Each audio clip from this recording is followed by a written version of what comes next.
Dee actually used these methods in his Enochian magic. Now, a lot of you will be saying, no, Enochian magic's quite different from grimoire magic. And this is not true. Dee derived his magical methods originally from the grimoires. Salutations, listeners, and welcome back to Glitch Bottle, where we uncork the uncommon in magic, mysticism, and the generally misunderstood. Today, we are talking Dr. John Dee's Spiritual Diaries with internationally acclaimed author, practicing magician, and scholar, Dr. Stephen Skinner.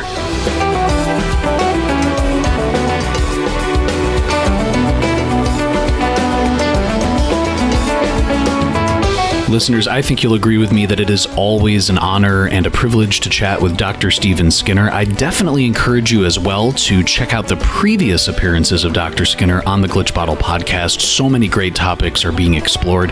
And in this episode, Dr. Skinner's tome from Golden Horde Press is a completely revamped and reader-friendly edition of a true and faithful relation of what passed for many years between Dr. John Dee and some spirits. And this revised tome, which Dr. Skinner is presenting, has the great advantage of having all of the Latin passages translated, so you no longer have to look elsewhere for the meaning.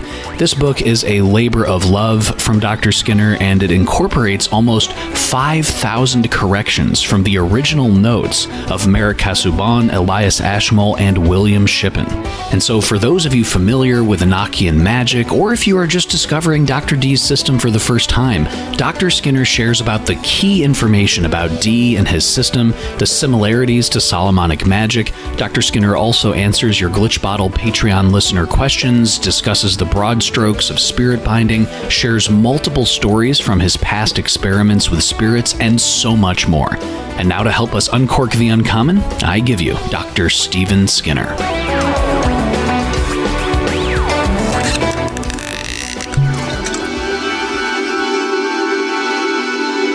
Dr. Stephen Skinner, thank you so much for returning on the Glitch Bottle podcast again.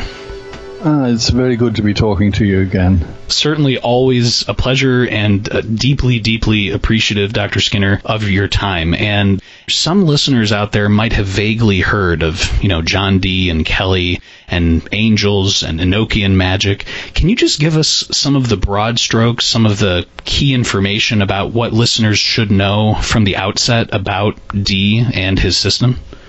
First of all, Dee was quite well known during the Elizabethan period, and he was an advisor to Elizabeth I.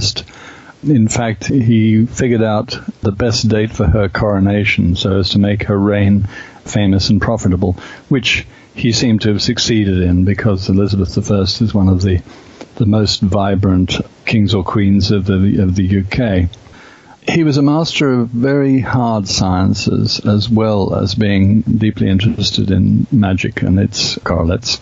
For example, he did a lot of the cartography, in other words, the mapping, which enabled British ships to explore North America and other parts of the world. He, in fact, invented the term British Empire, or was it British Commonwealth? I can't remember. But he invented the term, and it's been used ever since. He was also well-versed in chemistry, or also alchemy in those days. Did stuff on navigation, geometry, and various other hard sciences.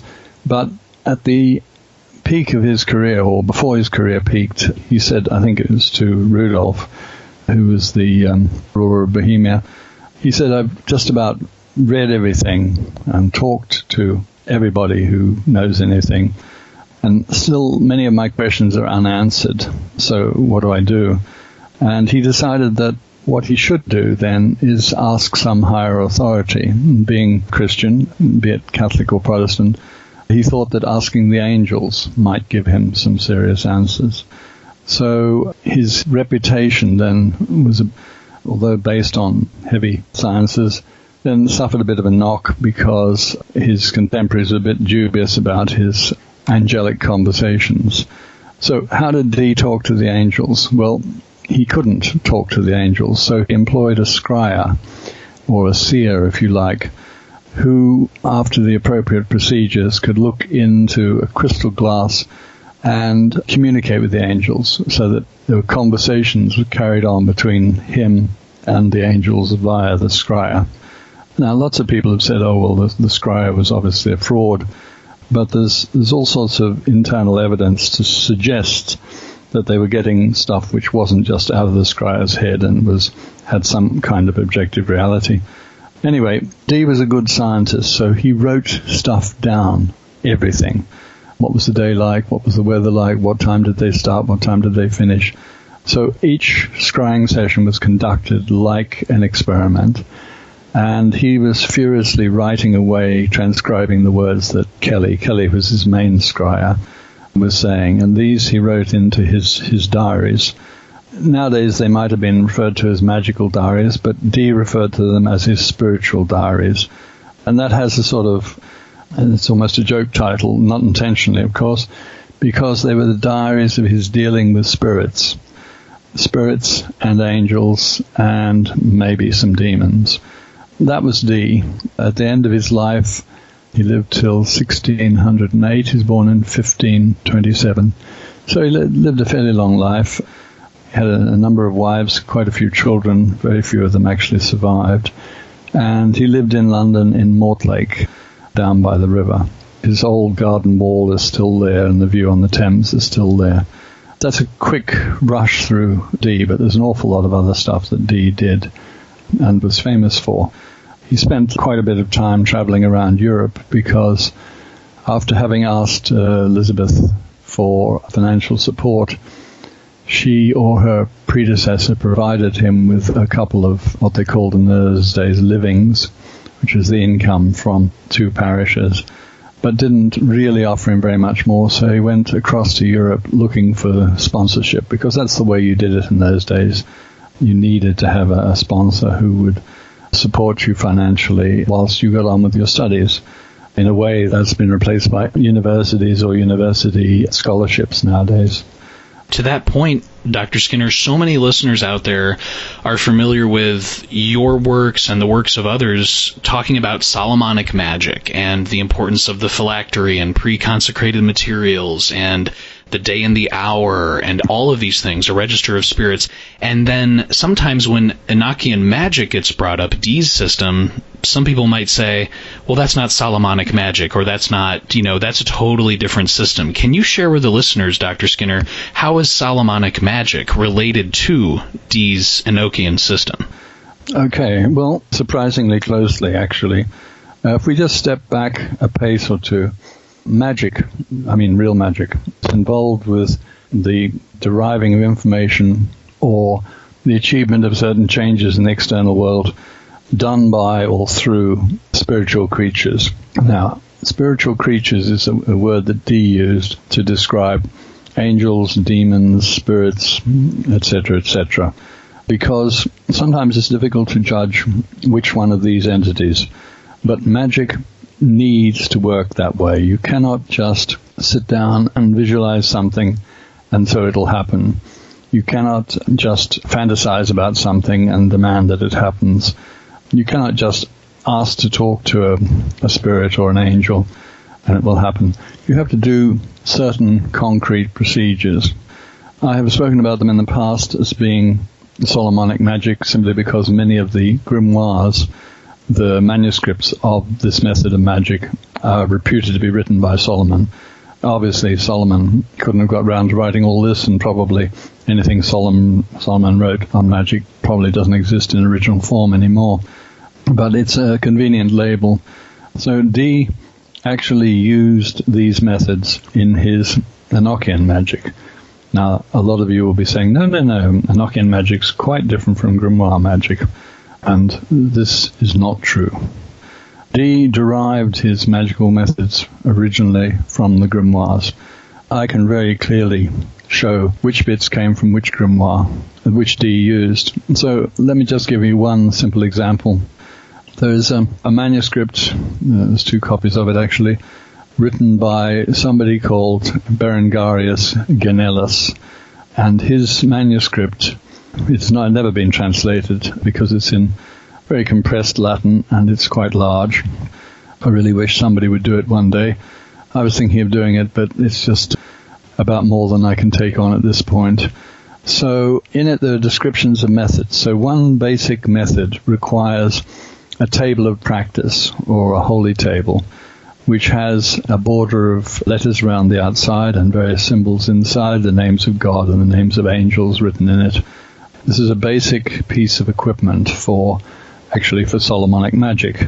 Now, because this is a podcast, I can't show you illustrations, but if you happen to have to hand a copy of my Techniques of Solomonic Magic, you can see this table on page 219. And this was one of the archetypal tables of practice, or holy tables. Now, Dee owned that particular manuscript. And of that I'm sure, because I've seen his annotations in it, and I recognize his handwriting, and I know historically it belonged to him. And from it he designed his own holy table. And for your convenience, that is shown on the next 2 pages in my book, Techniques of Solomonic Magic, on page 220 and 221. 221 actually happens to be a photograph of my own holy table, which I had carved out of marble, and which is one that I've used fairly regularly, so I've used it as an illustration there. The one on page 220 is from Dee's book, True and Faithful Relation, which Alexander just mentioned a little bit earlier. So you can see the development. There's a band of letters around the outside. Now, on the Ganellus manuscript, the letters are Hebrew, Latin, Arabic, and Greek. Dee figured that Enochian was a more holy language, and so his band of letters around the outside is in Enochian. But the basic structure, which is geometric, is the same. And in Dee's case, there are 7 planetary talismans there. In the middle of these tables, both Ganellus and Dee, would have been the scrying crystal, into which the scryer looked to receive the answers. Now, when Kelly looked into the scrying crystal, he could see letters. And how do I know that he saw letters rather than just making them up? Well, he dictated to Dee these letters as he saw them, and in long, fairly tedious streams. And when these letters were reversed, back to front, front to back, they made sensible words in Enochian. Now, you have to have a fabulous memory to be able to do that, reverse it in your head, and then dictate it backwards. So I think there's a fairly good case for saying that he was not faking it, but we won't go there for the moment. So Dee used the holy table in the same way as the Solomonic grimoire by Ganellus used it. Dee used a scrying crystal in the same way as magicians have used scrying crystals for aeons. He then used invocations in the same way. For him, he'd call them prayers, and a prayer and an invocation, there's not very much difference between them. He also used candles, and we could keep on going on about other things that he used. Just one more issue. On page 222, there's yet another grimoire version of the Holy Table, so it's a consistent tradition. So Dee was part of this tradition. And so from these grimoires, and also from the sworn book of Honorius, Dee developed his own invocatory system. Now, he wanted to call angels and specified, I want to talk to Uriel, or I want to talk to Raphael, or to Michael. But every now and then, some other entity would turn up, and he had to be careful that he was actually talking to an angel. Now that gets us on to the issue about Enochian angels. Were they actually angels? Well, in Dee's case, I can tell you for sure that sometimes they were eluding spirits, that's cheating spirits. Sometimes they might have been lesser demons. Because when you call, if you call effectively, you will get some reaction from the spirit world. And whether you get an angel, a more powerful spirit, whether you get a malevolent or benevolent spirit, then depends upon how you refine it. So you refine it by asking various challenges to the spirit to see whether they're for real or not. In Dee's case, he would have used Christian terminology. In the name of Jesus Christ, are you truly Raphael, or are you truly Uriel? And so he managed to eliminate some of the eluding spirits, but probably not all of them. When the system is used in the 21st century, again, you've got to be careful about what you've actually called up. But the short answer is, yes, there will be angels called, but in Dee's case, other entities also turned up. And that, Dr. Skinner, actually goes to two listener questions that we have, and I would love if you could elucidate on this in terms of the nature of spirits. We have Cash, who is asking, he says, Aaron Leach seems convinced the Enochian spirits were truly angels, similar to any other angel you might contact in any other Solomonic operation. I'd like to hear Dr. Skinner's opinion on the nature and origin of these spirits. And then Muhammad is asking to that same point, saying that Enochian spirits are often described as angels. However, Muhammad says, for people who don't identify with Christianity or its dogma, what differentiates these spirits from other spirits, such as those in the Goetia? Are they one and the same, or do the terms angels and demons actually apply in this case? What is the difference between an angel and a demon and a spirit? Well, these are all entities, non-physical entities which don't have physical bodies. These are entities that can be communicated with. Some of them are pro-human, some of them are quite anti-human, and some of them are beneficent and some are not. So I'm going to draw a parallel. We live in the world of humans. There is the world of spirits, and there is also the world of animals. So let me draw a parallel with animals. If you're dealing with a domesticated dog, you could parallel that with a beneficent spirit. If you're dealing with a tiger, unless you happen to be Mike Tyson, that could be quite dangerous. If you're dealing with a horse, it can be both. Horses in the wild are quite shy of men. They'll run away. They're quite hard to tame. It is actually a real art in itself, taming a wild horse. If you just give someone a bridle and say, go and put that on the wild horse over there, which is something somebody once did to me, it's hell of a difficult. I did actually manage it in the end with sugar lumps, but more by good luck than good management. But it's an art, and it's an art like magic. You call up a particular entity, and they can be a bit wild. They don't want to be here. They don't want to talk to humans, just like wild horses don't. But once tamed or constrained or bound, then they can be useful, carry out tasks, answer questions, and so forth. Now, even a domesticated horse, if you go around its rear end and pull its tail, it can give you a really nasty kick. So the same kind of care needs to be taken with spirits. I mean, they won't actually kick you, but they can do things which are very unpleasant later. I think Dr. Leszewski used to refer to it as the slingshot effect.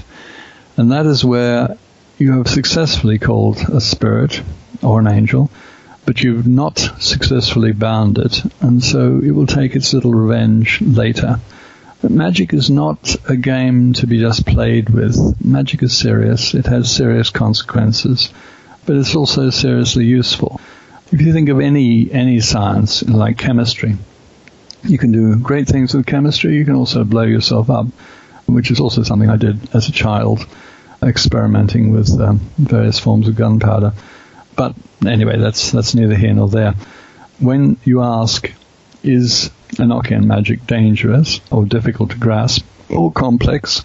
Yes, it's complex. Yes, you've got to study it properly and grasp it correctly. Yes, you've got to use the right names. Yes, you've got to use the right form and the right timing. Well, I believe in the right timing anyway. Is Enochian magic a more difficult form of magic? No, because magic is magic. You're still dealing with the same thing. You're dealing with a spiritual creature, using a formula which has been tried for a long time, and if you apply it correctly, you will have success. If you mess it up, you'll have varying degrees of either nothing or some minor disaster. Could you have a malleability with spirits? For example, I believe you've written on this extensively, as have others. Angels in the Solomonic system cannot be bound. You can't bind an angel with a mutually agreed upon terms like you could a spirit listed in the Goetia. So yes, again, like animals, these entities belong to different classes. You're perfectly right that binding doesn't apply to angels because on the whole they are very powerful, but and they will to a large extent do what they want to do, but if you ask them, they can do remarkable things and don't need to be bound. And they gave Dee a lot of information. Whether it was information or knowledge is another question, but they gave him a lot of information. Lesser spirits, which can be much more tricksy. And by tricksy, I mean, like traditional stories about fairies and so forth, that they will say one thing and do another thing if they're not bound. So you need to bind them. You need to use other methods to control them. Inside the Enochian system, there are the names of good spirits, but there are also reversed words, which are the names of bad spirits, if you like. And you can make a choice as to which you want to use for a particular piece of information or for a particular job. And that actually leads, Dr. Skinner, to something that we notice in Dr. Kickheffer's book Forbidden Rites and CLM 849, the Necromancer's Handbook, where when it details one of the operations, you're not only calling the angels of the day and of the hour, but you are calling the demonic forces, the names of the season, the names of the zodiac, the names. It seems like in some operations, all of the spirits are called at the same time by the operator, whether they're celestial, terrestrial, infernal. Is that something that we see elsewhere? Yes. Well, part of the method of magic is a hierarchical funneling. So when you do a magical operation, you start, as it were, at the top of the tree. In Dee's case, he would pray directly to God to give him permission and to give him the power to issue the commands further down the tree. You can then call an archangel and then their subsidiary angel, and then that angel will be in charge of certain spirits below, and you work your way down the hierarchy until you reach an individual spirit who is to do the job for you. You might go down through the demon kings, the demon princes, right down to some minor demon or one of his entourage. And that's Solomonic magic. Dee rather liked to stop with the angels, and when Kelly took the operation further down to an eluding spirit, then he didn't like that at all. Your question actually was, do you call them all? Well, you use the decreasing funnel of invocation or evocation to call right down to one. There are cases where you will call all the spirits in a particular register, but that's a massive one-off operation. If you want to achieve a particular objective, then it's much more likely that you'll go down to one particular spirit and call them. In the Liber Iuratus, the spirits are spirits of the air. And so spirits of the air, or sublunary spirits, which literally means the ones under the moon, so the ones between the surface of the earth and the moon, which can fly about, as it were, from one place to another, and which leave the bulk of the population undisturbed until you get somebody actually calling them using the right words. Then they will come. And quite often they will come and you not know that they've actually arrived. So one of the subtleties of magic is to know the signs when the spirit has actually arrived, because you won't always get them. In fact, a lot of the time you won't get them to materialize so you can actually see them, because that for the spirit is a lot of work. But you can identify when they come from certain indications, which I'll come back later. When you've got them, you can then ask them to do a specific thing and bind them to do it, make them swear. As in the past, oaths or swearing are quite important in magic. If the spirit on his sigil actually swears to do something, then 99 times out of 100 he will do it. He can refuse to do it or say that it's not within his office. In other words, it's not one of his capabilities, in which case you look for something a little bit easier. These conversations can go on either out loud, or they can go on via a scryer, or sometimes they can go on in your head, although I'm much less inclined to do it that way, because I don't like the idea of spirits reading my mind. Theirs perhaps, but not mine. You've touched before on some of the signs. What are some of the signs when you can tell that a spirit has actually positioned itself outside of the circle, even though you can't see it? Is it a temperature drop? Is it a hissing? These signs are subtle, but they're clear. Once you've seen this once or twice, you will recognize it. So, for example, one operation I did early on, what I got was like a series of little pinpricks of light in the air. And this is done during the day. You don't have to do everything in the middle of the night with the lights turned out. And so there were like little flashes, little pinpoints of light moving around, not quite like fireflies, much smaller than that, like a sort of fizzing, bubbling in the air. And that was a very clear indication, so I took that indication and proceeded from there. As you mentioned, a drop in temperature is a very common event. Sudden windstorms. I had one operation recently where it was a very still day outside, nothing happening, and then there was some disturbance outside, and later when I went outside to see, a quite middle-sized tree and a few other plants flattened to the ground. And the air was still not moving very much, so that was definitely a sign. But from inside the building, I could hear something going on, so I knew the spirit had arrived. Another example, it was also a daytime operation, working during the day, and it was actually a condo that I was in. All the outside doors and windows were closed, so there was no air movement inside. There were no drafts. The room, everything was sealed. I didn't want any of the sound to escape for sort of obvious reasons. And I had my back to the door of the room I was working in, and suddenly the door, which had been, I thought, latched, burst open, slammed again, and burst open again. And I thought, yes, okay, I've got the message. You have arrived. And I turned around. I was facing in the wrong direction, I admit. I turned around and faced the door, which had just been thrown open quite violently. And at that point, you don't need to insist that the spirit materializes, because they use a lot of energy to do that.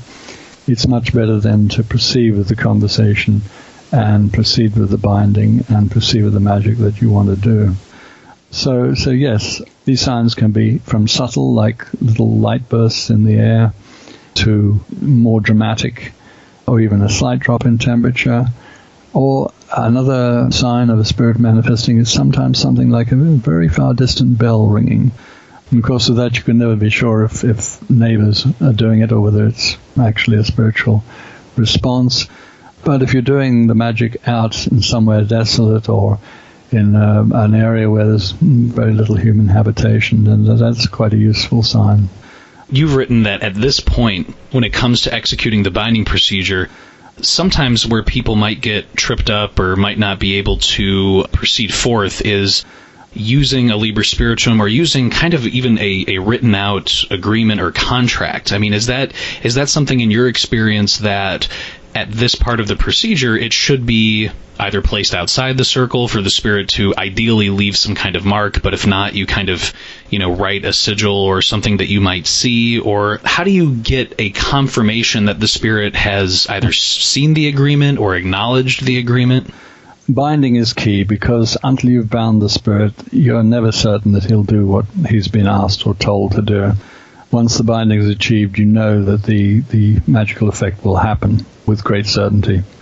I am not actually going to detail the finer points of binding on air like this. This would be something I would normally just teach on a one-to-one basis, because you've got to see it to really understand it. But as you have mentioned, subsets of this operation include leaving a spirit pact or a contract in the triangle, which is outside of the circle. Because remember that you and any of your assistants must stay inside the circle, absolutely, with no sticking your hand out or anything like that. One of the reasons for using a sword in magic is so you can actually stick the sword out safely, because it's made of iron. And you can leave a spirit pact in the triangle, and you hope to either see the spirit place his hand on it or alternatively leave a mark on it. It's quite strange how such a pact written, say, on parchment, will quite often get a discoloration, not in a recognizable shape, one that wasn't on there at the beginning of the operation, and you know that you've got confirmation. Now, talking about spirit pacts brings up all sorts of other ideas, like Dr. Faustus making a pact with spirits that they would do what he wanted for 20 years, and then at the end of the 20 years they would take his soul. Now, I don't believe in doing anything like that. This is something that the church used to discourage people from doing magic, because the church wanted to have the monopoly of dealing with the spiritual worlds. They wanted to be able to exorcise, they wanted to be able to bless, they wanted to be able to baptize, they wanted to be able to give last rites and unction and so forth, and they didn't like the idea that there might be a freelance magician out there doing that sort of thing. So they generated scary stories about what happened to Dr. Faust.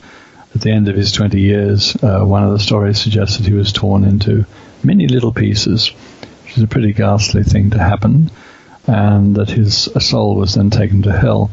This is not part of magic from the point of view of the magician. These things do not happen like that. These are the bogey tales invented by the church. But you may have a pact with the spirit which mostly spends its time saying what the spirit will or will not do. And you may then, as part of the pact, offer it an offering of food or incense or whatever. That's a completely other conversation. But you will certainly not offer it your soul, or indeed anybody else's soul, as part of the deal. So that's the key, the middle of the whole operation, the binding, at which stage some kind of acknowledgement, like what we've just outlined, will be given, and then you know that it's safe to dismiss the spirit, and so you do the license to depart. And the license to depart is quite interesting. It's not a banishing in the sense that the Golden Dawn might have talked of it, but it's permission to leave, because by that time you have, using the binding, effectively chained the spirit, in the nicest possible way, of course. And so you release it from that, and you say you're free to go back to your habitation, wherever that might be, and I have no real opinion on that. May there be peace between thee and me, and may you come rapidly when I next call you. And that's an important part of the license to depart, because it gives you a handle, so that the next time you wish to do an evocation of that particular spirit, it becomes much, much easier. So part of the training of a magician is to establish such links, so that you might have a couple of spirits that specialize in different things at your beck and call. And at that point you can really say you're a magician, not somebody just experimenting with magic.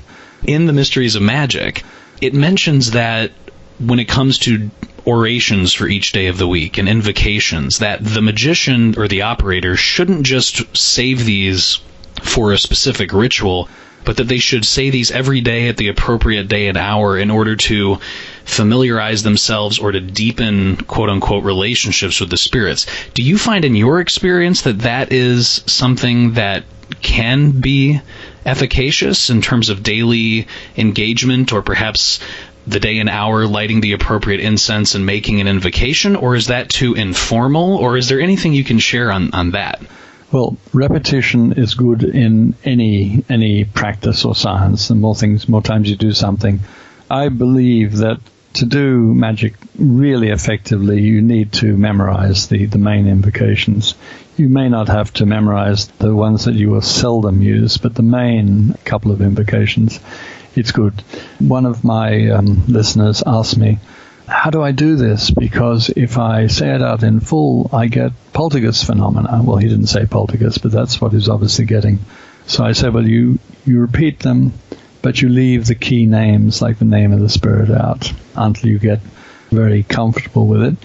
Then when you're doing an invocation for real, you pop the name of the spirit and the angels, etc., back into the invocation and proceed from there. Now, I know that you have memorized in Latin, well done on that, a number of these invocations, and that actually will make practice, if it hasn't already, much, much easier, because when you're invoking, you don't want to have your hand on a bunch of paper with the words on it.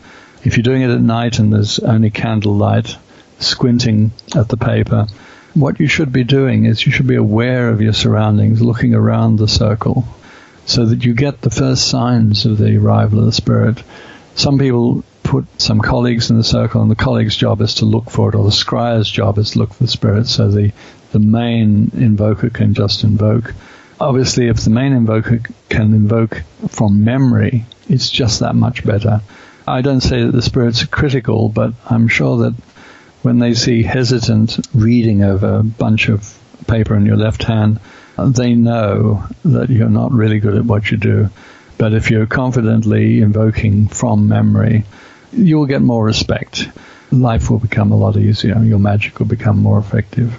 The Mysteries of Magic, which is a manuscript that we published, which was Victorian and very highly colored, and for some people too highly colored, does recommend repetition. So my version of that is I keep a talisman painted on wood in flashing colors. This is a carryover from my Golden Dawn days, appropriate for the day of the week and at the hour of the same planet. So if it's the moon, it would be the first hour of the day of Monday or the 8th hour.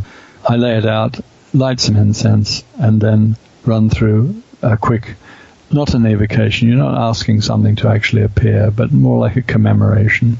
And that does actually help to attune you. You begin to realize that, hey, it's Wednesday, it's a mercurial day, rather than, hey, it's Wednesday, I've got a barber's appointment at 8 o'clock or something. You begin to get a little bit more tuned into the universe as a magical universe. So yes, I recommend using those.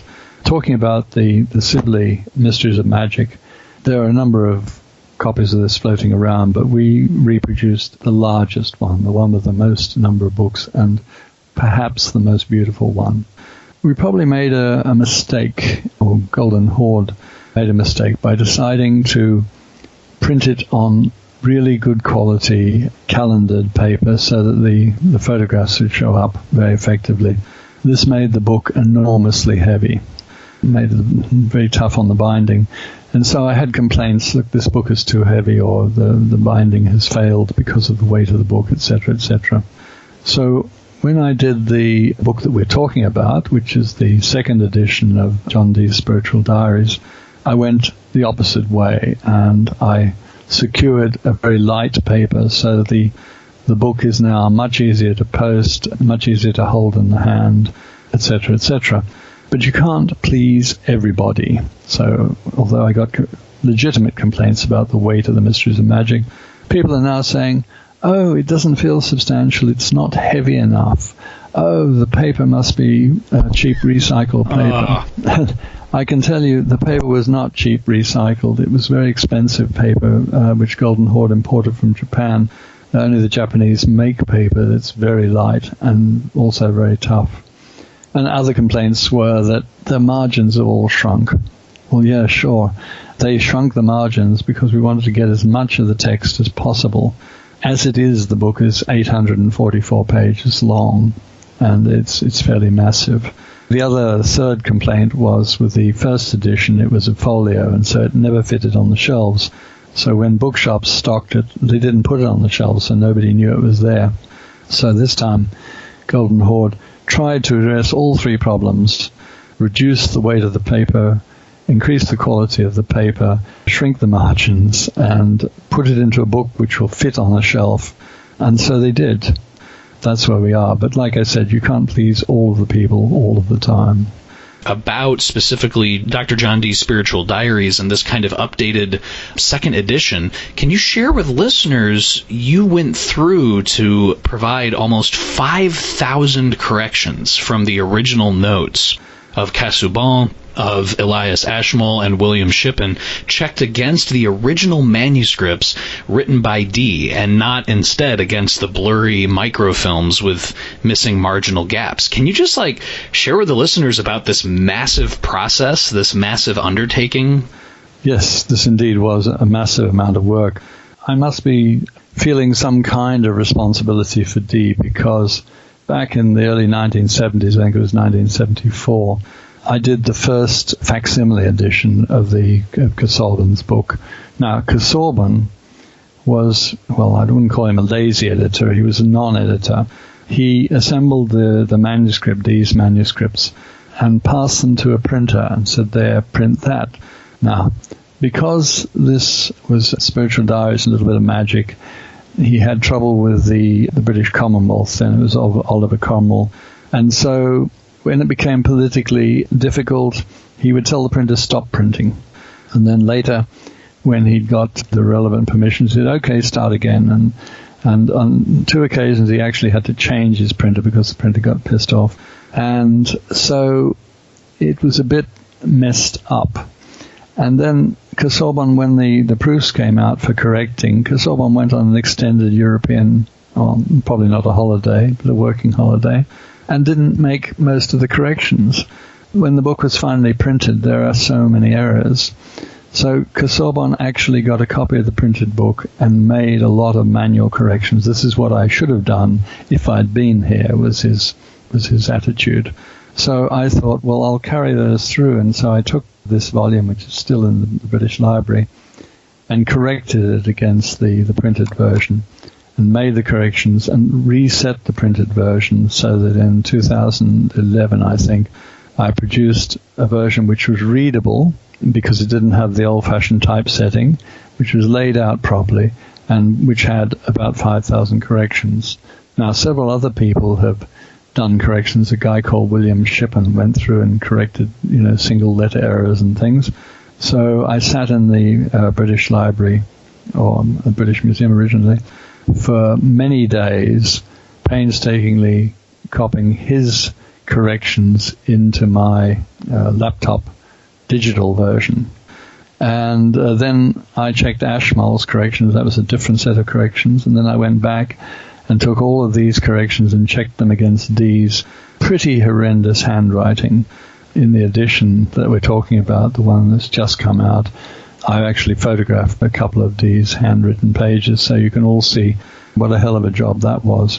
And then I provided appendices and things like a sort of itinerary of Dee's travels through Europe, a list of Dee's many, many books, many of which are still in manuscript and have not been published, some which are not relevant anymore, but some of them still should see the light of day. He did books on mathematics, which were republished in the last 40 or 50 years, or published for the first time, in fact, in the last 40 or 50 years, and did all that. And I left the Latin as Latin. I can read Latin, so that wasn't a problem for me. And a lot of people said, you didn't translate the Latin. And I said, no, my objective was to correct Casaubon's work, not to do more work. So I left it alone. And then in the last couple of years, I thought, well, I might as well translate the Latin. So now the book is not just a reflection of what Casaubon badly edited, but every single Latin word, even including single Latin words in the footnotes and things, has been provided with a translation, which means that without knowledge of that language, you can now read the book from beginning to end and you get the full sense. There was one letter, I think, in Czechoslovakian, which is not translated because I'm not capable of doing that. Otherwise, it's completely readable. And so now I feel after, 40-odd years, that I have discharged my debt to John Dee and provided his work in the most readable form possible. And at this stage, I'm going to stop. So I've done it in 3 stages, and that was the reason why it has taken so long. Some people say, well, why didn't I do the finished work right back in 1974? All I can say is, well, they've never had to do any of this work, and they've no idea how long it takes. So that's what the 844-page 2019 edition of Dr. John Dee's Spiritual Diary is about. So if you're still reading the facsimile or even other editions produced, partial editions produced, then put them on one side and pick up my latest one, and that includes everything, together with a lot of material in the appendices, which is useful if you want to figure out where John Dee was in a particular year or who he was seeing. I then did things like retracing his steps through Poland, which I did with a Polish colleague of mine who was very patient. And we stopped off at the castle where he spoke with King Stephen, which the locals said didn't exist, but we persisted and we eventually found the place. It was huge. My Polish colleague, was so impressed by the place that when his daughter got married, the marriage took place in this castle that we had sort of discovered. But that's another story. So there you have it. One of the things I have to ask you is, when you're making these corrections, almost 5,000 corrections, when you're comparing manuscripts and then you're going back and you're actually making corrections and making digital corrections, What is the secret to grinding through that? Well, I guess, A, is it a grind? And B, do you have a special coffee concoction that you really love? Or how do you do that? Or is it a pure pleasure to do that and engage in that meticulous level of scholarship? Well, it's probably a form of insanity, actually, but I think you put your finger on it that large quantities of coffee were consumed. With working on these things, you can get microfilm or digital copies, but they're not adequate because a lot of words are quite often lost down in the bindings because the bindings are tight. And you can peek down in the bindings, which you won't see those words on a microfilm. So editions relying upon microfilm are not nearly as accurate. So it was just a slog. I checked into a hotel literally next door to the British Library, and for many, many days crossed across to the manuscript room first thing in the morning, worked virtually solidly all day, had my lunch after the library closed in the evening, and just continued to do that, and in the evening tidy the stuff up. So, as I said, it's probably a form of insanity because my interest is magic. My interest is John Dee, but I really wish somebody else had done the hard graft, but somebody had to, and so I did. So there you go. There, coffee is a big thing, yes, definitely. Well, I know myself and the listeners are very, very grateful and happy to benefit from your form of madness, Dr. Skinner. I think that is absolutely fantastic. And to kind of talk about this, too, your book is so detailed, and it just offers so many different points to consider.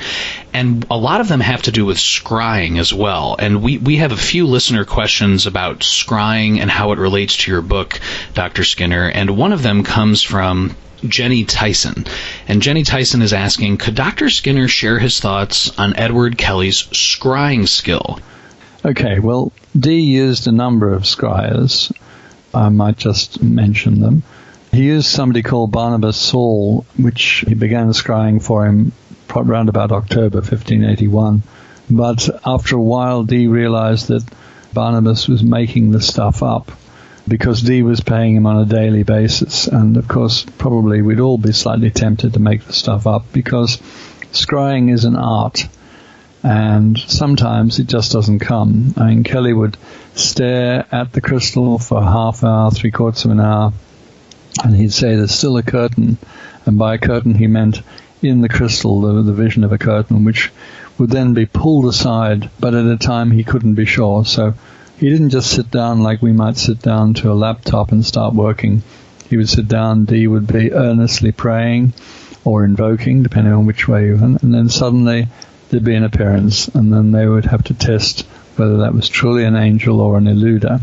But sometimes Kelly must have been completely dry and possibly forced to make it up, but we'll come back to that in a minute.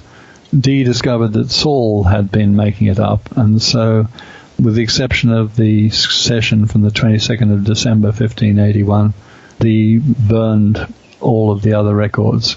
Now, I would have liked to have had a look at them, but I tend to take Dee's word that if he figured they were made up, then they probably were made up. So Dee was more critical than most people realize. Sometimes he's portrayed as an old fool who listened to a young scryer tell him all sorts of rubbish and wrote it down. No, I don't believe that. I think that Dee was quite critical. He'd go back over the records just as a scientist might do.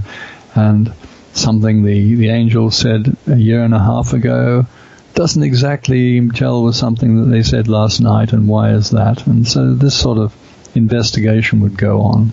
Dee had another scryer called Bartholomew Hickman, who he met in June 1579, so Hickman might have been his very first one. And Hickman came back into the picture after Dee returned to England in 1607 and continued to scry for him. So he obviously thought that Hickman produced reasonably good stuff. But when I read the records of Hickman's scrying, which still exists and is in the book, Dee's Spiritual Diaries, I can see that what Kelly was producing was considerably head and shoulders above Hickman's stuff. The third scryer that Dee used when Kelly flounced out one day saying, I've had enough of this, I don't want to keep doing this. So Dee turned to his eldest son, Arthur Dee, in 1587, and Arthur Dee was hopeless. He knew what was expected of him, and all he could see was specks and light flashes in the crystal, which is quite often the beginning, but he could never get past that, so Dee ceased using his son. With Kelly would, if he was having a dry day and the spirits were not talking, he'd say, and they'd actually go, okay, well, we'll close it, we'll have dinner, we'll come back again later and try again. Sometimes, however, I suspect that Kelly went and used Dee's diary and got material out of there, because some of it, like the names of angels ruling particular countries, seem to be more or less taken straight out of Cornelius Agrippa.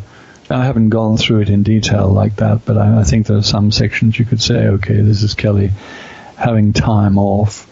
But otherwise, I think Kelly was actually a good scryer. In modern times, Frater Ashen Chassan uses a scryer because, as I said earlier, you can't do everything. You can't invoke, even if you invoke from memory, and watch what's happening in the crystal and watch what's happening outside in the circle and so forth. So it's a good combination to have a scryer to look at from a more passive point of view, to look at what's going on, not internally, but what's going on around the circle and in the crystal, whilst the magician, or in Dee's case, I suppose Dee was a magician, concentrates on calling and cross-examining and checking that what you really got is an angel and not some spirit pretending to be, which reminds me a little bit of Victorian spiritualism, which is a bit of a misnomer, where the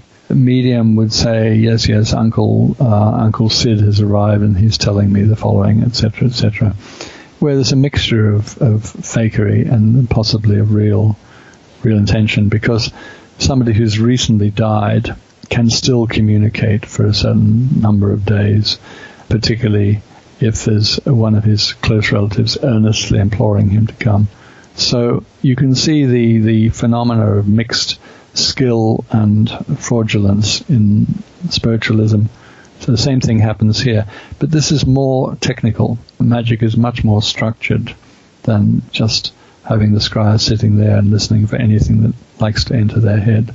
So Kelly was able to have these things come to his vision in the crystal, and not entering his head, but actually being seeable in the crystal. And I believe he was good at that, but he wasn't always consistent. Now, Dee was paying him £80 a year. Doesn't sound much nowadays, but there was a pretty good salary in those days. So Kelly was obliged to scry almost every single day, if you look through the diary. So Dee worked him quite hard, and so every so often he'd go, I've had enough, I've got to go off for a break, and he'd take a horse and go away for a week or something and then come back again. That's part of the challenge of these kind of operations. We do have a listener question from Douglas of the What Magic Is This podcast, and he's mentioning about Bartholomew Hickman. He says that it's been stated that Dee was very happy with the outcome, but would the spirit angel contact have been along the same lines as Kelly? But you say that, Kelly was just head and shoulders above Hickman. Was it the level of detail that he was providing, or was it other factors at play that just put Kelly in a different league? I suppose my initial reaction is simply reading the Hickman stuff at the end of the book. There seems to be a little bit more trying to tell Dee what he wants to hear, whereas with Kelly quite often told Dee things he didn't want to hear, which in my book makes it a little bit more likely to be real. Hickman was encouraging Dee in 1607 and 8, when Dee was quite an old man, to make another journey into Europe and go and visit the kings that he'd visited before, or their descendants. I think this is probably Hickman wanting to do that rather than the angels wanting Dee to do that. But that's a subjective judgment. There was not much other information that Hickman derived, because Dee's operation consisted of using existing grimoire Solomonic magic and the tools of that, doing the invocations, and then asking, what else can we do? One angel said you should make a book called Liber Loga, and it should be made in this way or that way. And it was meant to be a Liber Spiritum, and that's a common procedure. Details were given for that, and another one said you should make this, and so forth. So these were These were useful pieces of magical equipment that would improve the whole work, whereas Hickman was more, come on, let's all go to Europe again and see kings and queens.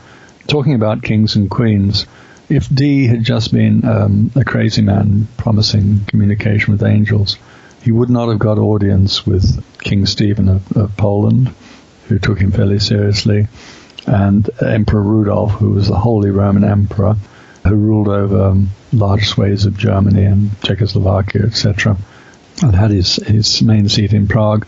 These people took Dee on the basis of his international reputation, which he certainly had, took him seriously. Dee rather messed up his relationship with Rudolf because he got all Christian on Rudolf and said, God wants you to stop sinning, and when all that happens, then all good things will come right for you. And you could see from the transcription that Rudolf was getting a bit shirty, and he said, look, if I want confessor, if I want to talk about my sins, I'll call a priest, but I want to talk about communication with angels with you. And he went off on a rant again about how Rudolf should stop sinning. So he sort of blew his relationship with Rudolf. I suppose we're all guilty of doing that sometimes. And so he moved on to King Stephen in Poland. And in Poland he had an actual sponsor, which was Lasky, who was fairly high up in the hierarchy and who may possibly have become King of Poland at one stage. Dee would have loved that, because then Dee would have been really on the inside. But these people took Dee seriously. Even the Pope encouraged Dee to come to Rome to talk to him. Now, normally in the commentaries on Dee, it is said that he wanted to take him to Rome to throw him in prison and then perhaps burn him, as he'd done for several other famous people of the time. But I think the Pope wanted to actually see Dee call the angels and have his own questions answered first. He may have later passed him over to the Inquisition, but that's another thing. Dee very sensibly decided that he didn't want to go. But it wasn't the Inquisition which wanted to take Dee. It was the Pope himself who asked him to come and visit me in Rome. He said, I will give you safe passage until you reach Rome. I think the most ominous word was until you reach Rome. Yeah. And I imagine the Pope, well, I didn't fit, but now you're in Rome, the story's different. But in the meantime, I want you to actually demonstrate these angelic communications, and after that we can talk about which dungeon I might have you thrown into. Because, of course, Dee was nominally a Protestant because he came from the UK, and the Pope, being Catholic, was against the UK and against Protestantism, because Protestantism, as far as he was concerned, Church of England specifically, was people who'd torn themselves away from the true Catholic religion and needed to be brought back. One of the things which is never really investigated about Dee is what was his religion. And it seems very clear from reading this diary, particularly some of the stuff that was previously hidden in the Latin, is that Dee actually was probably born Protestant, but at one stage was actually made a Catholic priest, probably when he stayed in the household of, who was it, the Bishop of London? I can't remember. And so when he was in Europe, he'd quite often go to Catholic churches, have his son Michael baptized in the Catholic church, and so on. But when he came back to England, of course, he had to say, okay, I'm Protestant again, I've never been Catholic. But in those days, it was probably a very tricky line to walk. I don't know whether Dee actually changed his religious convictions, or whether he was just a little bit more politically savvy about what he should say. That is such a fine line, and immediately that what comes to mind is the Book of Oberon, this Elizabethan kind of time period magical collection of various magical practices, and yet there's so much in this Elizabethan age, there's so much Catholic material in there as well, or Catholic-themed material in this, Protestant era. Well, you've got to think that the Catholic Church dates back to, 2nd or 3rd century A.D., and was surviving quite happily until the 1500s, when various reformers like Calvin or Martin Luther said, no, this Catholic stuff is a load of rubbish, and what we should do is be independently responsible for our spiritual actions, and that we can happily atone and pray to God without having to go through priests. That was probably one of the big key things. And of course, the thing that's normally mentioned is Henry VIII wanted to get rid of a wife, so he needed to divorce her, and the Pope wouldn't play ball with that. But that's only a part of it. There was generally a change in feeling about, do we need all this Catholic ritual? And in a way, magic got a bit caught up in this, because magic is about ritual. It's about doing certain steps, doing certain actions, saying certain words. And so sometimes Catholicism and magic were tied together. So that's provided a few problems along the way. You can see that in works produced in, I suppose, the 1600s, which was an incredibly fertile period for magic, because the system of controlling books was lifted in, I won't get the date right, but I don't know, somewhere around about 1630. And then immediately English translations of Agrippa appeared, and English translations of other grimoires appeared. There was a rich upwelling of magic, which sort of culminated in around about 1700, when Ebenezer Sibley started writing this stuff down, in Mysteries of Magic. So in Mysteries of Magic, you've got about 10 separate books of varying degrees of usefulness, but all rather beautifully illustrated. And that brought it together in one place for the next 100 years or so, and then people used bits and pieces of Mysteries of Magic. Even part of the sigils and that were used by the Mormons early on in their history, but that's a whole other conversation, because the guy that founded the Mormons was into scrying and using spirits to tell him where there was buried treasure, which is a classical medieval grimoire thing. What do you need a spirit for? I'd like him to bring me treasure from some hidden hoard, because in those days there were no bank vaults. You found a place where you could quietly bury your treasure, and then you could come back for it later. And if you died in a war, then it remained there until somebody else found it. So there was a big deal about calling spirits, because the spirits would know where things like that were, so you'd use them to finding. I think you mentioned in Techniques of Solomonic Magic that it was John Smith's brother, or one of them had a copy of the Key of Solomon, right? And they actually had, or some kind of something that was similar to it. They found a text which had been written by the angels or whatever, and on the basis of that, a lot of the Mormon doctrine was supposedly founded. So magic was the root cause of a lot of the Mormon stuff. Magic has been the root cause of a lot of things that not everybody is totally aware of, and still is. In terms of the method, can you share with listeners, Dr. Skinner, about John Dee? Did John Dee, and this is for listeners who haven't picked up your book yet, but did John Dee use a consecrated magical circle that he traced over with a consecrated iron blade? Did he use a phylactery? Did he use some of the things that we think about when we talk about Solomonic magic? Yes, he used the equivalent of these things. So let's talk about the phylactery. The phylactery was the protection that the magician wore on his chest, usually, to prevent having trouble from the spirits. And these had to be properly made and properly consecrated, and that dates right back to ancient Egypt, particularly the Greco-Egyptian period of 300 BC to 0 BC. Dee, of course, was not wearing an Egyptian phylactery, but of course he had his cross, because being a Christian, which was made of olive wood, and his rosary beads, which is a bit Catholic, but a Protestant used rosary beads as well. And these he wore on his chest as protection. They were left in a box, a cabinet, which is subsequently discovered, in which other of his manuscripts are found. And nobody knows quite what happened to them, but they were still around 100 or so years after his death. So yes, he wore that. Now, with regards to a floor circle, no, he didn't draw a floor circle. And that speaks to the two different methods of magic.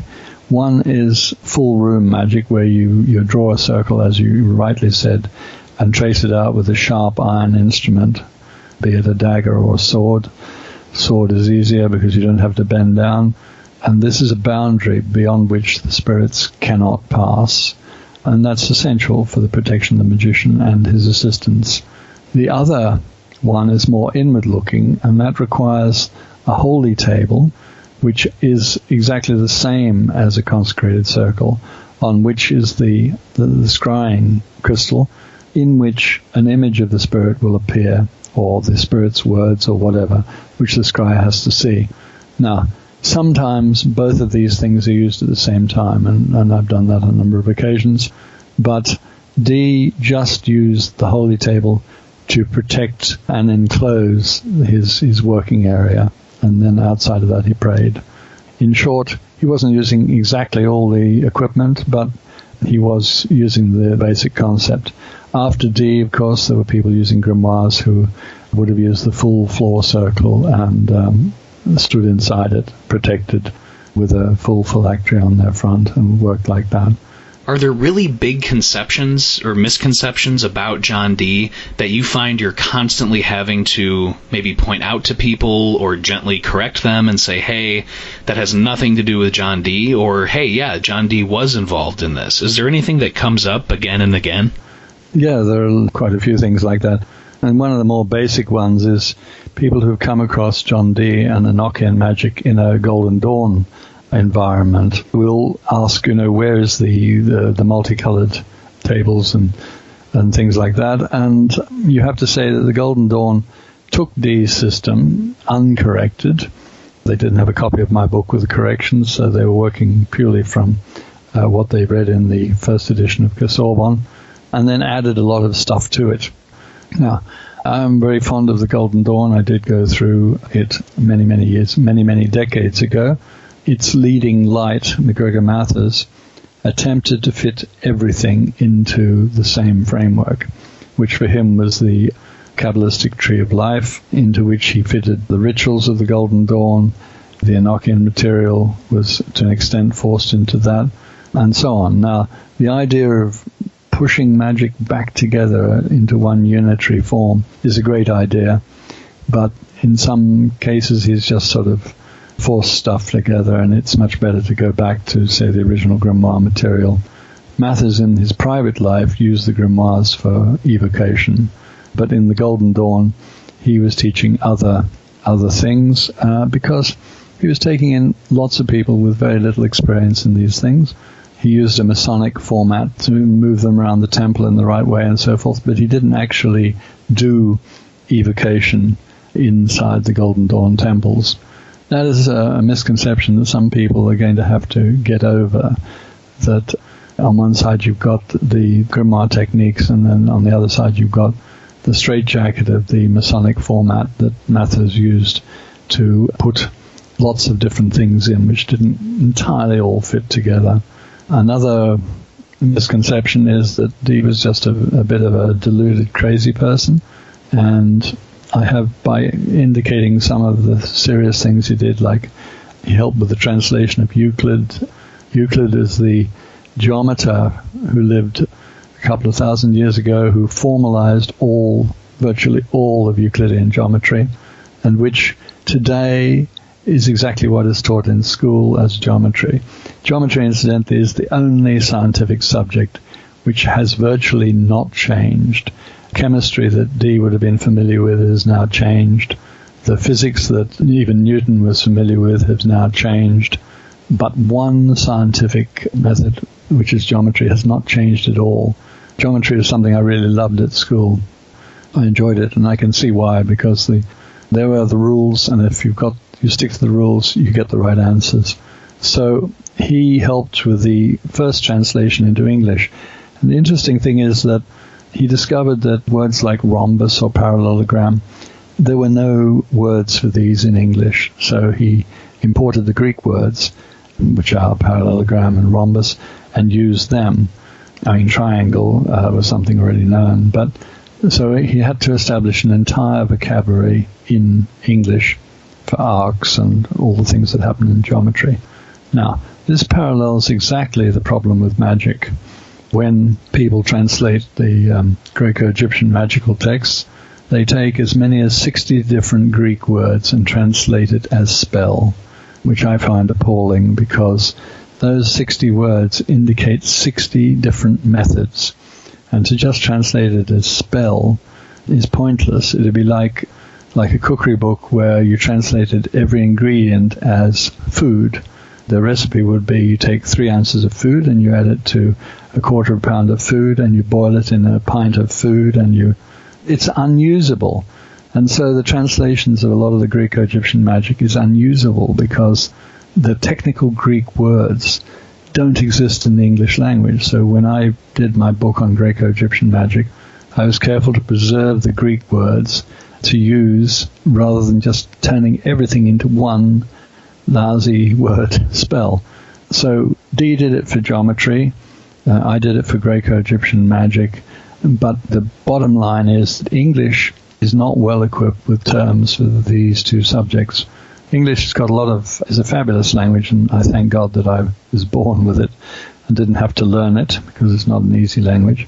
But you can see that in the English-speaking world, magic hasn't been around for a long time, and it had to come from Egypt to the Byzantine Empire, which was Greek, and from there across to Italy, where it was translated into Latin, became the Key of Solomon, books like that, and from Latin it was translated into English, and finally arrived in things like the Mysteries of Magic in England. So it's had a long journey. By understanding where it came from and seeing that the techniques are the same, even if the words are slightly different, or the words are impossibly different, it then makes sense. That is a difficulty, perhaps, that somebody with a focus, an academic focus, say, on Renaissance magic, or an academic focus on ancient Egyptian magic, or an academic focus on Byzantine magic, by itself will not have the understanding that there are a series of techniques that pass through almost unchanged. So, for example, there was a Greco-Egyptian technique which involved a black cloth and the goddess Isis, and I won't go into the details because this is for another talk, and it was translated through that chain of transmission, and it turned up in a manuscript written in English in the British Library. It's at least 1600, possibly 2,600 years later, and it's the same spell. In fact, weirdly enough, the English version of it has got more detail than the Greco-Egyptian version, so they supplement each other. But you use a black cloth, the goddess is there, what you actually do is exactly the same, so the method is the same. And if you were only working in one of those environments, it wouldn't tell you that much, but if you see the same thing repeated again and again in different environments, you can see that what we're dealing here was a technique, a method, a way of doing things, not something just made up. Because if you believe in the sort of Disney version of magic, then magic is fairy dust and stuff that is just made up on the spur of the moment. It's not. It's a definite method, and it must be repeated accurately. Otherwise you don't get the results. Sometimes you get the results and they mess up a bit, but if you do it properly, you will get results. Sometimes amazingly different from what you might expect. But that's because the spirit's a little bit capricious sometimes. This touches on a listener question that we had from Douglas of the What Magic Is This podcast, Dr. Skinner, and he's asking, it's been going through my mind as of late, the early segment in your, Dr. Skinner, Techniques of Greco-Egyptian Magic, where Dr. Skinner talks of the teletai and the mystery traditions. Douglas says the Judeo-Christian axing of these seems to have a profound effect on magic, but I'm wondering if Dr. Skinner can elucidate further on just how much the disappearance of the mystery tradition has impacted our modern understanding of the occult. Okay, so I have to unpick this question a little bit. If we just go back to the Greco-Egyptian times, the teletai, the mystery traditions, is separate from magic. It was quite often done by the same people, but the method and the outcome and the objectives is actually different. I would like to do a whole session on what the mystery traditions really were. People talk about them very flippantly, but they are a very specific thing, which we'll come back to. So magic is running alongside these, and magic is for objective, real-world results. You want to acquire a girlfriend, you want to bring something into your life, you want more money, you want to get to secure a job or things. These are the things that magic can deal with. Magic is not psychological. If you want your complexes dealt with or your psyche dealt with, magic is not the way to go. People sometimes ask me, what demon should I call to get rid of my fear of heights? And that's an unanswerable question, because the answer is there is no demon who will do that. This is a psychological issue, not a magical issue. In the third category, you've got the Teletai mystery traditions, which are not there to produce specific physical results. I won't talk about what they're there to produce, because we will go down the rabbit hole if I do that, and we don't think we've got time to get back out again. Now let's take the other piece of the question. Has the early magical traditions been messed up by the Christianization? And the answer is yes, it has, but it's not the axing of the mystery traditions, which the mysteries were actually physically closed down by the Christians. They took the places like Eleusis, they took the academy in Athens, and they closed them, literally they closed the front door and expelled the members. The academy in Athens, which was in the Iamblichian tradition, moved itself to a place which is now in Turkey, but that's another story. What the Judeo-Christians did was they wanted to make everything that wasn't about their particular religion to be evil and to be other and to be different. So instead of talking about spirits, and spirits, as I say, are a little bit like wild animals, they're neutral. They can be good, they can be bad, they can be even horrible, but they are not just universally evil. Christian theology crystallized around the idea that actually all spirits are demons. Now, demon was a word derived from the Greek word daemon, which was a communicator between God and man, just as an angel was a communicator between God and man. But Christianity left angels like that, but then shoved everything else into a waste bin marked demons, and proceeded to try and scare people not to deal with demons because they would jeopardize their soul. And of course the soul was only the concern of the Catholic Church, and later with the Protestants the soul was concern of the person who owned the soul. But that's neither here nor there. So yes, the Judeo-Christian did damage a lot of the basis of magic, persecuted a lot of magicians, destroyed a lot of grimoires, magicians' manuals. It's amazing how many have actually survived, considering the huge amount of burnings. A lot more have survived than one knows about, because the Catholic Church had a policy of taking copies or taking the originals. It would prosecute somebody for magic. Give me your Key of Solomon, give me this, give me that. And they would go back to the Vatican Library, where they still are, at least as far as I know. And then any other copies would be burned in the town square, hoping to actually reduce magic to nothing. Because if you destroy the technique, you can't just reinvent it, not easily anyway. So yes, that had a big effect. You burn the magical text and you burn the magicians. So when talking about Western magic, I sometimes refer to it as a broken system, because a lot of the links have been damaged by this kind of behavior by not just the Catholic Church, but also Protestant churches. Whereas, as some of you know, I live in Asia. Chinese magic is still a connected tradition, so the texts come down undestroyed. There hasn't been the persecution.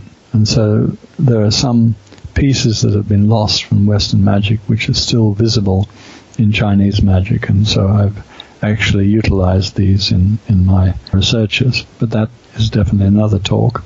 Getting back to Europe, yes, Christianity did not, it wanted to repress magic, and what was more effective at repressing magic was the materialism of the last 300 years, where after Protestantism came in and dispensed a lot of Catholic ideas, then materialism came in and people like Descartes came in, and so people became rationalist, became materialist, became agnostic, became atheist. If you arrived in Europe in 1400s, it would be virtually difficult to find an atheist. quietly. Some of them people might have thought, well, we're not sure about that, but everybody believed in Europe it would be in the God of the Christians. After the 1700s, a lot of this belief in God was disappeared. At one stage, I think you asked me, is it possible to do magic and remain an atheist or an agnostic? And I said, it's possible to do magic, and if you do it successfully, you cannot remain a materialist, because you can see things and see results which are not material. You can, of course, still remain an atheist if you wish to deny the existence of a supreme God. So that's more or less intellectually compatible, but a materialist and a magician are not intellectually compatible. To answer the original question, it is not an issue of the destruction of the teletype. That's very sad, and that has other effects on the culture. But it's the destruction of the understanding of what demons really are, what spirits really are. If you can't see them, which is the case with most people, then it's very hard to understand what they are. If you have experienced them, and seen the results of their actions, then it's not so difficult anymore. But nowadays, Christianity itself is fading away. I believe statistically in the UK, something like, 4% of population go regularly to church, as opposed to, say, 6% of the population that regularly go to mosque.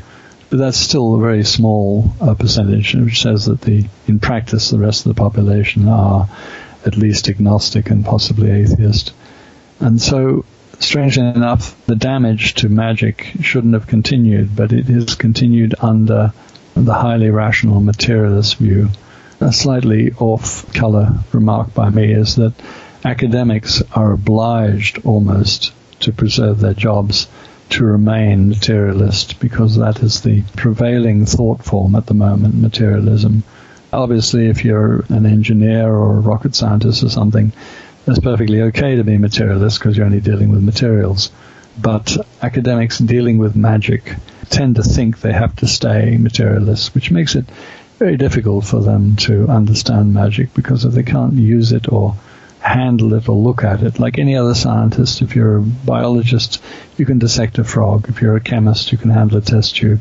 But inside of magic, you have this academic prohibition against actually getting involved with the subject itself, like the chemistry professor who has never touched a test tube.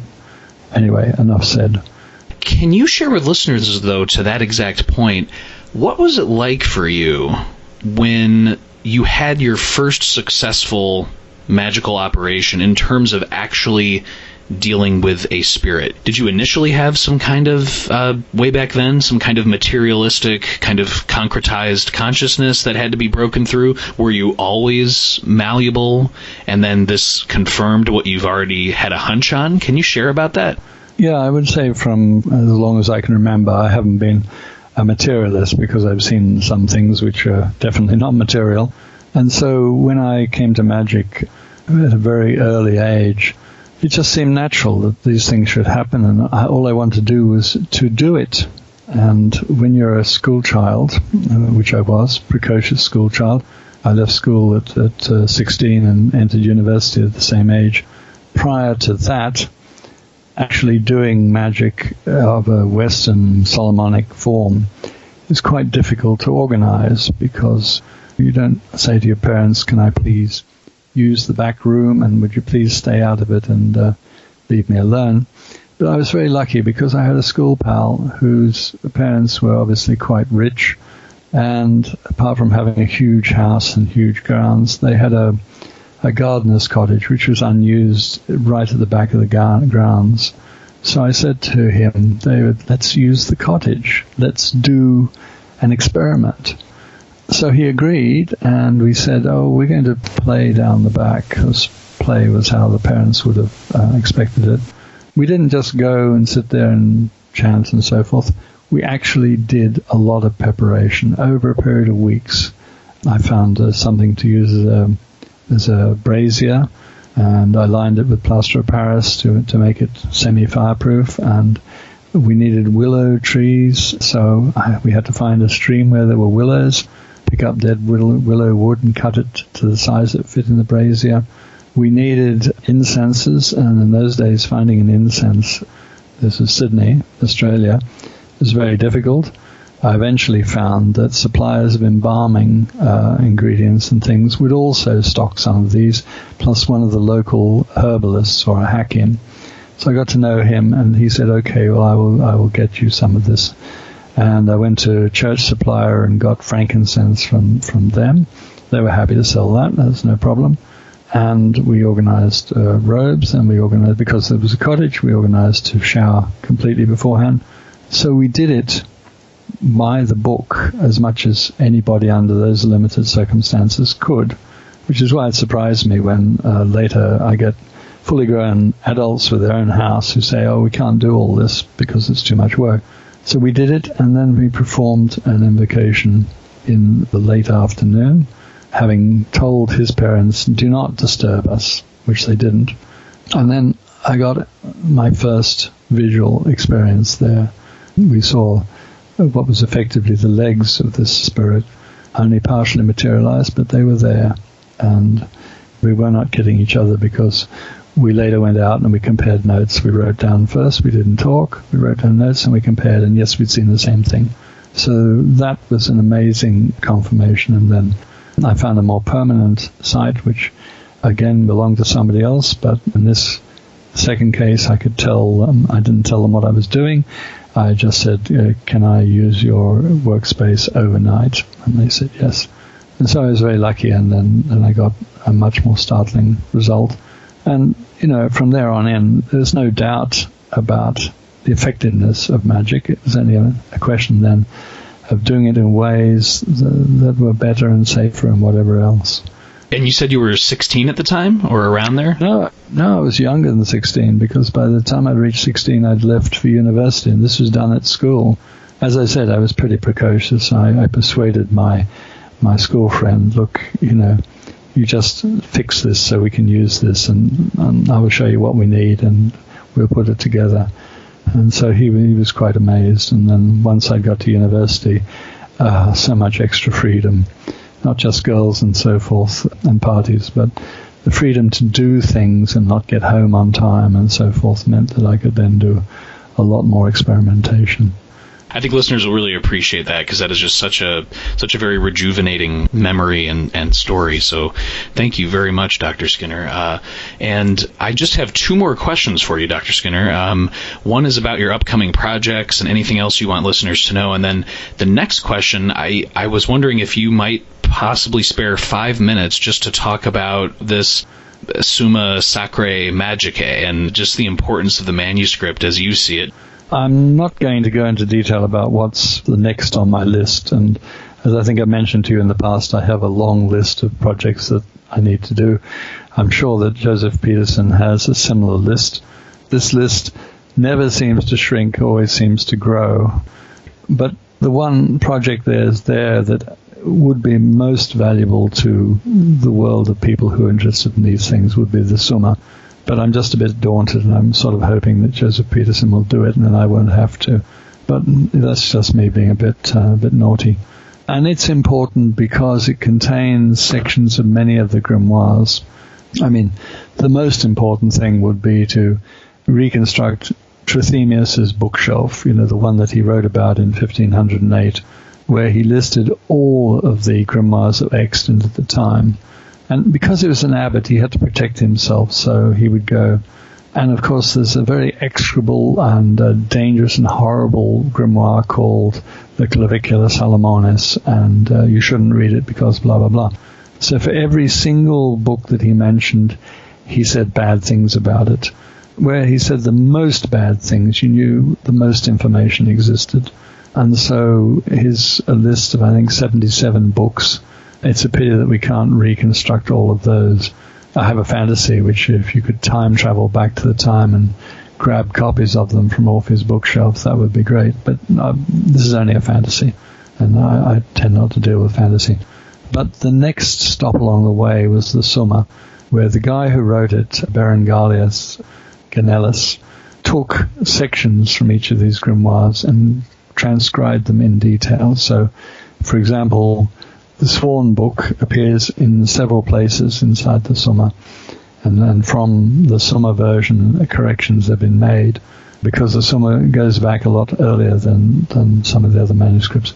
So it would be nice to have that fully translated.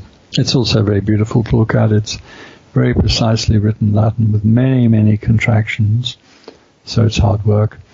There is, as I think I mentioned to you, a German translation of it. I don't read German at all, but maybe somebody who can read German. I also find German manuscripts horrendous because the High German script, as one of my German-speaking friends said, leads people like you into errors.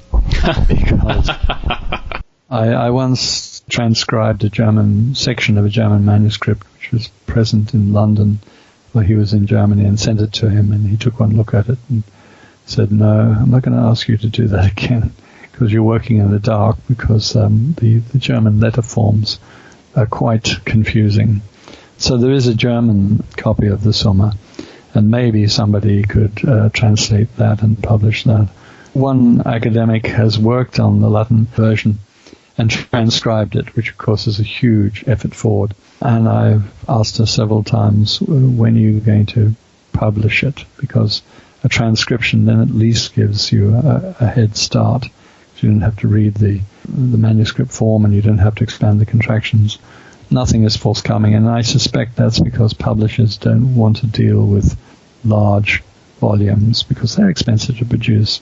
In fact, Brill has frequently mentioned that someone like Brill should do it, but they don't. Golden Horde would do it if somebody had done the full transcription, but because they don't fear long books, as is evidenced by the second edition of Dee's Spiritual Diaries, which at 844 pages is a tad longer than most books on magic currently circulating. So that would be top of my list. Sadly, it's probably not going to be me that does it.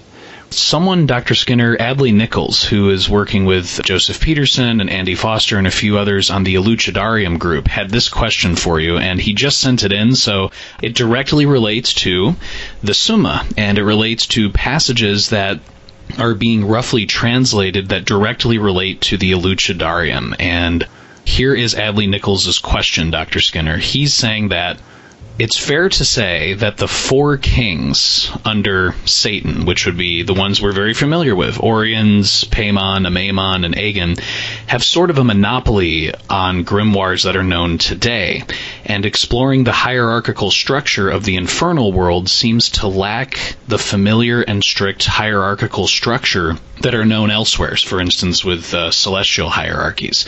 And Adley's question is, in the Summa, Dr. Skinner, not only do we have the four kings underneath Satan, Oriens, Paimon, Amaimon, and Aegon, but there are also an entire set of other kings that are underneath Beelzebub, and there's an entire other set of kings that are under Lucifer, and spirits under Lucifer. And so Adley's question is, given all of this in the Summa, and it's not fully translated into English yet, might Dr. Skinner be able to speak to this supposed chaos of the less familiar infernal world and tracing some of these new kingdoms, if you will, or these kind of new connections?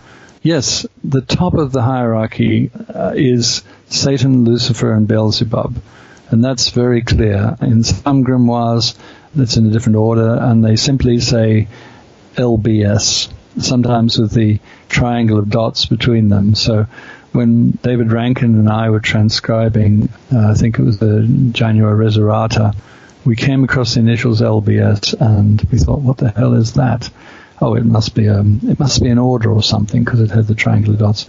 And then the penny dropped. No, it's Lucifer, Beelzebub, and Satan, and they are the supreme, as far as we know, spirits or demons of that world. Now, under each of those, there will be the next layer of hierarchies, which is the kings. And you got to hand it to Adlai that he's discovered that it's not just the kings which are familiar to us, Paimon, Aegon, Amaimon, but that is just one of the three next layers down. So there's obviously an entire two other worlds which have not been documented in any manuscript which is known about at the present time. But having said that, he has found manuscripts which are earlier, And there's always going to be other manuscripts, because there are a huge number of manuscripts which have fortunately survived the Inquisition. If one had open access to the Vatican, I'm sure the answers to what these other two worlds of spirits are would be there. And presumably these are spirits which are not being called anymore because people don't know their names. And you cannot call a spirit, a demon, or even an angel without you know its name. You can't say, "Hey, Mr. Nice Guy, would you please turn up?" No, you need its name. The same thing with humans. If somebody calls me Stephen with a V or Stephen with a PH, yes, I know they're talking to me. But if they call me Helveticus, I won't know that they're talking to me. You have to make the link with the names. So to find these two other registers would be great, and I'm sure they exist somewhere. Now, I call them registers because that's the Taoist magical term that lists of spirits with their names, their calling attributes, their offices are registers. The Goetia is a classic register of 72 spirits. And when I say 72, in some versions it's slightly less and sometimes it's slightly more. In the Taoist tradition, there are a number of registers, and the registers are only given to the trainee magician when he's capable of dealing with them. You don't just hand the Chinese equivalent of Beelzebub or Lucifer to a beginner, because that would be, either wouldn't work or it would be overwhelming. And so in Chinese magic, you've got a very strict hierarchy, not just of the spirits, but of the magicians who can control them. So somebody who can hold the higher registers to account can certainly beat a magician who only has one or two of the lower registers. In the West, because magic has been systematically destroyed by the church, all these registers don't still exist, but I'm very grateful that Adlai is digging around and found that there are at least two others, which makes sense because you've got the infernal trinity of LBS at the top of the tree. And I get beginners saying, "Oh, how do I conjure Lucifer?" And I tell them, this is crazy. You don't start at the top like that. You start with some simpler spirit way down the tree, one that you have some chance of controlling and binding. That's another issue. The other two registers, and maybe there are more, but the two that Adlai mentions, are undoubtedly somewhere in the stacks in the Vatican Library. But the number of people who have access to the Vatican Library is limited, and I'm sure the Vatican Library don't really want to give access to people who are going to revivify magic, because the Vatican wants to either hold the monopoly on it or suppress it. They may not be using the Inquisition in quite the same way as they did in the past, but there's still some control. To that point, Dr. Skinner, this is something that I know Joseph Peterson and his translations of parts of the Lucidarium, and Adlai Nichols and Andy Foster and Dan Schneider and others, it really is, pardon the pun, elucidating these kind of rituals. For example, in the Heptameron, one of the most enigmatic parts is what Joseph Peterson refers to as the Beryllinensis conjuration, where you say, Beryllinensis, Baldachiensis, Paumachiae, Atapaloge sedis, and there are these four seats, and then in the Summa, there is one of the rough translations that the group is doing, touches directly on your point, where it says that Beelzebub holds the seat of Baldock, and that is where Baldachiensis comes from. And just all of these connections are being made about, as you said, an entire other infernal hierarchy that is completely outside of, or at least not directly involved with, the other four kings that we know today. It's just fascinating. The work they're doing is very, very valuable. It's just a pity that the manuscripts probably sitting in the bowels of the Vatican Library with a lot more detail are just not available. To that point, Daniel Clark has made huge strides in recovering manuscripts, digital copies of them, that exist in libraries that nobody's ever heard of, because there are a lot of these hidden, and they're hidden in the sense that they're not listed in the catalogues as this is a grimoire. They're listed as Magica Varia or some obscure name or just some general Latin term. Daniel is digging these up and finding them negotiating and often paying for copies of them and making them available. And so gradually, as it were, Trithemius's bookshelf is being repopulated.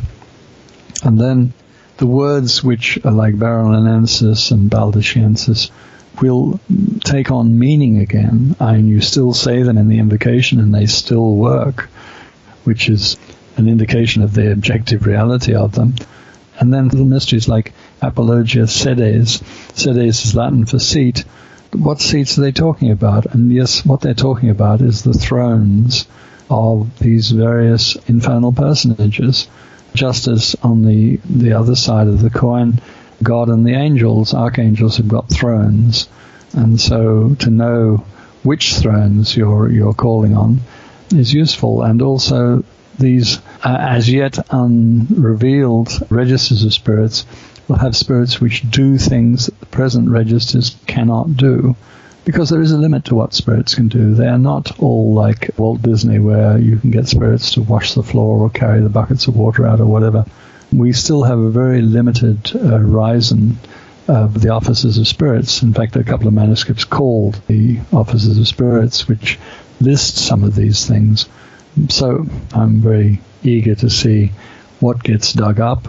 And because of the open attitude that we in the community, magic community, have, they will get published, and then the words will be there.